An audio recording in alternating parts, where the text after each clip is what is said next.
las posibilidades. Déjame mencionar solo 3. La palabra es descrito en la palabra como un martillo.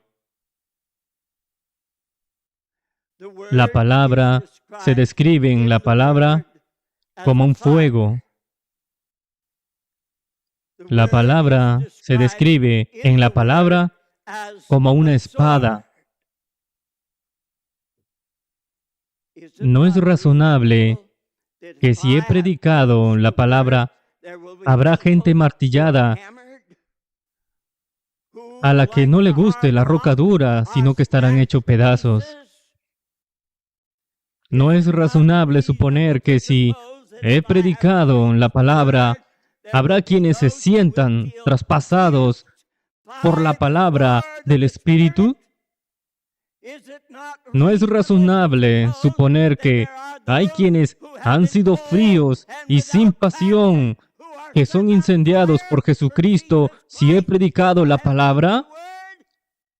Es sensato pensar que he predicado la palabra y nadie ha sido aplastado, nadie ha sido traspasado, nadie ha sido encendido. Me parece mucho más seguro y razonable suponer que cuando nada de esas cosas haya sucedido, es prueba de que no he predicado la palabra.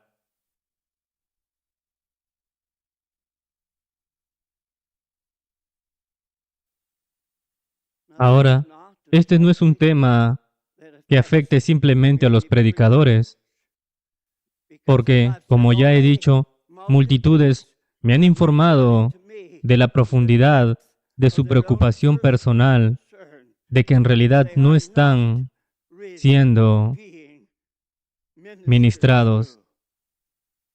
O usted dice, bueno, eso es la iglesia de otra persona. Bueno, tal vez. Pero ¿qué pasa si es tu iglesia? ¿Qué pasa si crees que estás haciendo lo que Dios le ordenó a Timoteo que hiciera a través de la pluma de Pablo y no estás haciendo en absoluto, a pesar de que crees que estás haciéndolo?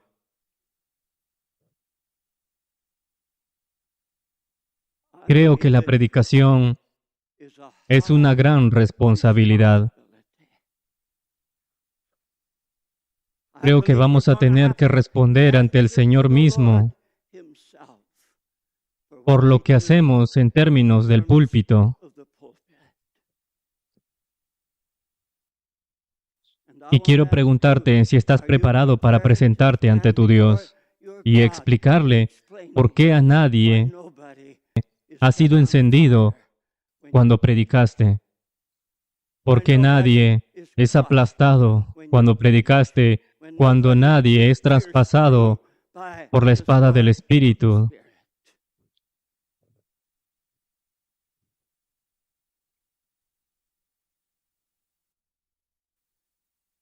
Ahora, no estamos hablando de algún rango superior, de predicador, de extraordinario llamado o proporción. Estamos hablando del conjunto de los que dicen que están llamados a predicar. Ahora, primero, déjame simplemente tratar el tema de aquellos de ustedes que están aquí, que no son predicadores, que están afligidos y exasperados por lo que no escuchan. ¿Qué deben hacer? ¿Irse a otro lado? Quiero decirte que probablemente sea peor en otro lugar que de donde estás. Ahora, no es algo muy esperanzador. ¿Qué pasaría si te comprometieras a orar para que el predicador de tu iglesia aprendiera a predicar y que los sermones se volvieran tan poderosos como los de Pablo? O si quieres, del Dr. Martin Lloyd-Jones.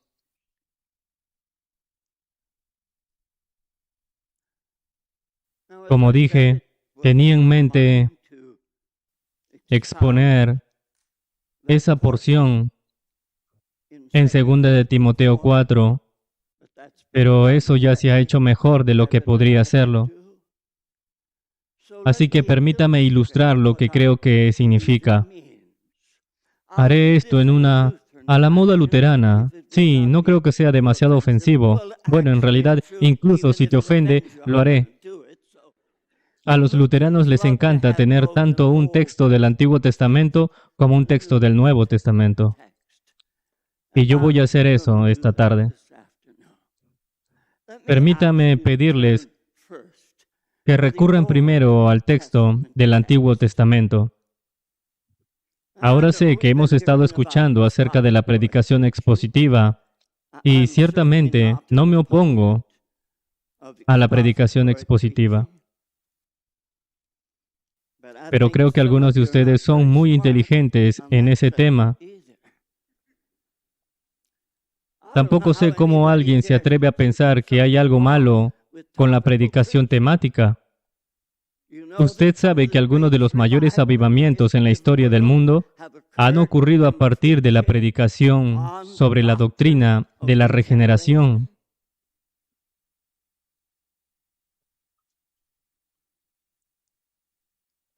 A menudo en los servicios de comunión, en los viejos tiempos, cuando la comunión no era algo añadido al final de un servicio, que cuando se daban 6 días para la predicación, para la comunión, y luego el sábado la gente tenía que pasar un examen y recibir una ficha para poder sentarse a la mesa del Señor en aquellos días de predicación poderosa.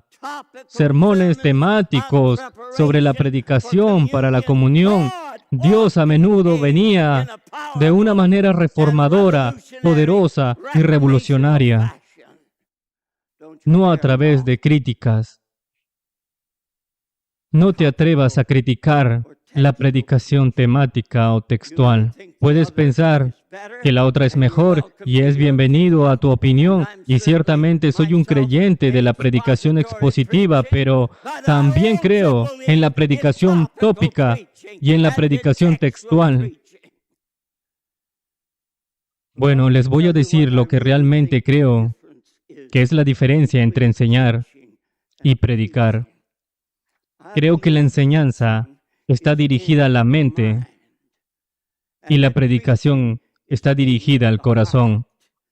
Y el maestro se prepara descubriendo la mente de Dios en las Escrituras. Pero el predicador se prepara descubriendo el corazón de Dios en su armario de oración.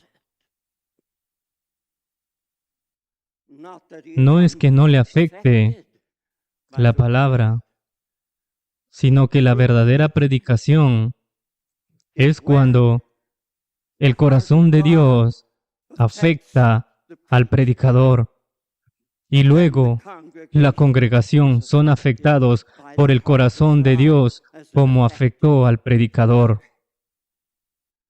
Lo cual creo que es una necesidad desesperada del momento, pero he invitado a tu atención a un pasaje del libro de Isaías y le pido que recurra específicamente hasta el capítulo 57. Y solo nos vamos a centrar en un solo versículo, aunque honestamente creo que si somos prudentes al hacerlo, podría darte el contexto adecuado. Simplemente no creo que sea necesario en este momento. Quiero que lo hagas. Ve el texto. Isaías 57, 15. Así dice el alto y sublime, el que habita en la eternidad y cuyo nombre es santo. Yo habito en la altura y la santidad, y con el quebrantado y humilde de espíritu. para hacer vivir el espíritu de los humildes y para vivificar el corazón de los quebrantados.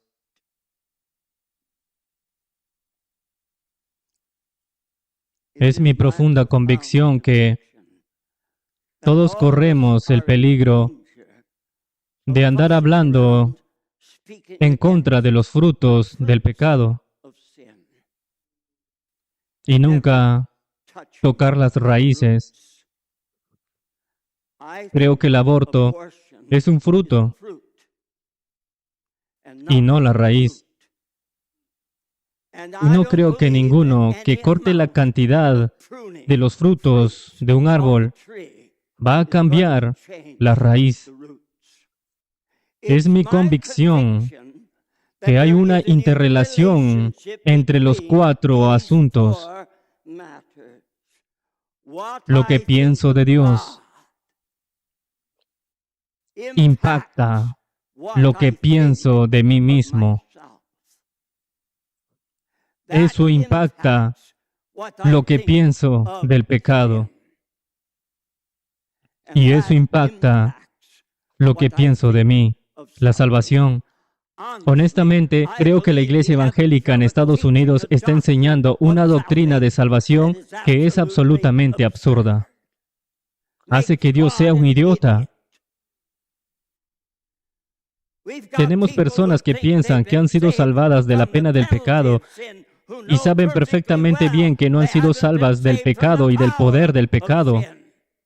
Han amado a todos sus pecados, han amado a todos sus pecados de toda su vida y lo aman, ahora tanto como siempre, pero pensaron que después de haberles dicho esta tontería, si hacen una oración, se convertirán en súbditos del reino del cielo. Y como ya dije, eso hace que Dios se vea absolutamente como un estúpido. Dios odia el pecado hasta el punto que crea un infierno en el cual encarcelará para siempre a una vida de miseria a aquellos que aman el pecado.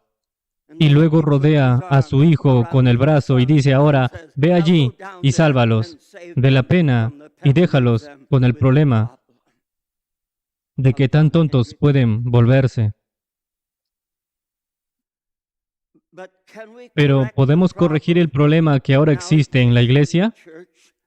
Atacando puntos de vista erróneos sobre la salvación. Bueno, verás, eso sería como ir tras el fruto. Si la visión equivocada de la salvación tiene que ser corregida, la visión equivocada del pecado tiene que ser corregida. Y la visión equivocada de uno mismo tiene que ser corregida. Y tenemos que tener la propia visión de Dios de sí mismo.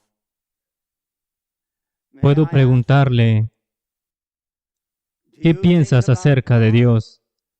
La forma en que Dios piensa sobre ti, la forma de que Dios piensa sobre sí mismo. ¿Conoces al Dios que se revela en las Sagradas Escrituras o solo conoces al Dios de tu iglesia, a la cual han creado para ellos? Hay una distancia increíble entre el Dios de la imaginación humana y el Dios de la autorrevelación en las Escrituras. Una de las razones por la que